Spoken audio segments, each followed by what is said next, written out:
Welcome everybody to my speech on origami.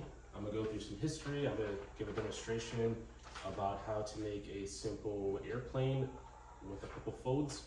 We'll go over what some of these folds are called. But first, let me start by introducing myself. My name is Dominic Akers. I am a student here at CTC. And first I will go with a little bit of history about origami. Origami comes from two Japanese root words, interesting enough. Oro means folding, and kami means paper. It actually gets conjugated to gami, it's a K. So let's start with our first fold. This is called a mountain fold. Can anyone guess why? Because it looks like a mountain? It looks like a mountain. This is called a valley fold. Because it looks like a valley. It looks like a valley. Awesome. Exactly. And that's basically what origami is. It consists of a bunch of folds coming together to make a particular shape. Origami started in the 7th century in Japan. Once paper itself was introduced to Japan by China. China has a lot of influence over Japan and Korea. A lot more then than now. Going from that fun fact, we'll move to the next little bit. This is the next step to making a paper airplane. We start with a centerline fold, and this is what we call a crease. Down the center line of the paper.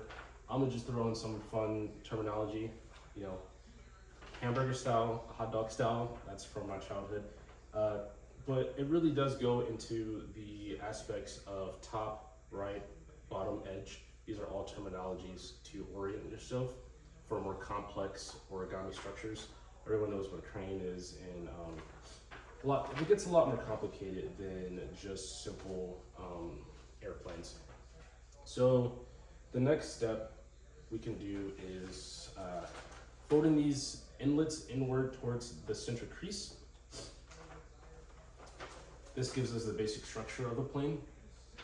And then next, we fold it once more on itself, making it a little thinner, and then we fold it down to make the wings, giving us a nice aerodynamic paper airplane.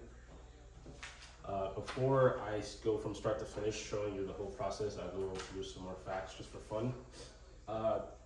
There's actually more interesting, there are dynamic pieces of origami pieces that move.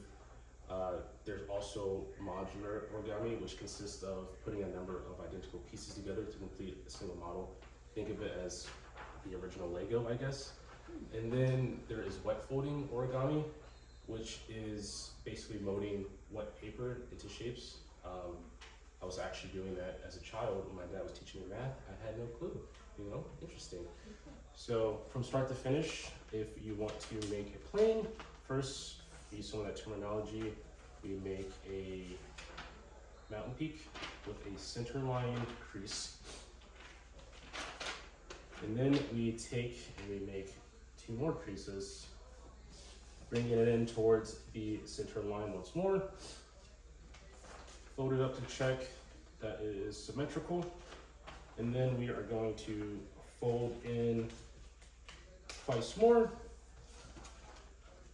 one side compared to the other, and just match that. Most origami is symmetrical, especially if you're dealing with more simplistic forms of origami. Now we are on the last step, which is folding the wings down. So what is a plane without wings?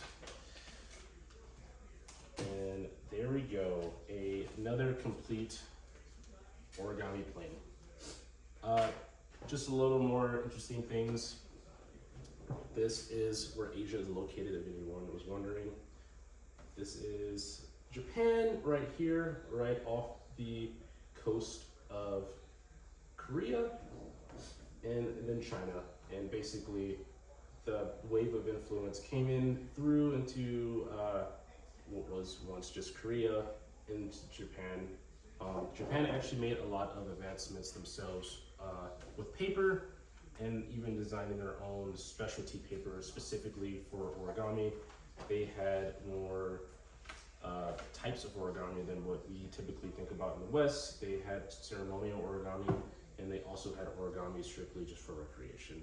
And that is my little demonstration on how to make a paper airplane, along with some brief history about origami itself and its origin. Thank you.